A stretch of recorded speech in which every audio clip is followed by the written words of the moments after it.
आज माहीचा दिवस असल्यामुळं सकाळी मम्मीने आवून गजरा करून घेतला. लागलीच मग चूल पेटवली आणि पातेलं ठेवलं. शेवटी मग इकडे आप्पाने चाकूला धार काढायला चालू केली. थोड्या घरातली म्हणजे कपलेश्वरला जाऊन पाणी घेऊन यायचा. जाता जाता वातावरण झालं ताईट. मला वाटलं पाऊस येतोय काय की. शेवटी पोहोचलो कपलेश्वरांनी आणलं पाणी भरून.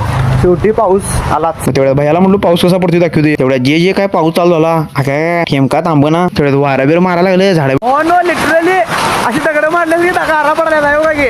हो ना आता कंप्लीट पाऊस गेलेला आहे. आता नुसतं माहितलं व्हिडिओ बघायचे. घरात गेल्या पट्टाला मम्मीने आऊ चपात्यावरून गेल्या. लागलीच मग चुली ठेवून भात पण शिजवा चालू होता. तिकडे आप्पाने लागलीच मटण भांड्यात टाकलेलं आणि शिजवून गेलत. मला म्हणलं एवढा रस्सा पेने कसा झाला सांग. हे दा नका विषय हाड झाला रस्सा. तेवढ्यात पोरं म्हणले चला जाऊन पाण्यात बसा लागते.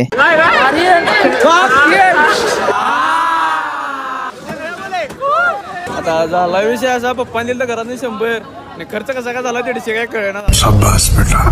घरात जाऊन कंप्लीट गाणं पडलेले आणि बघू शकता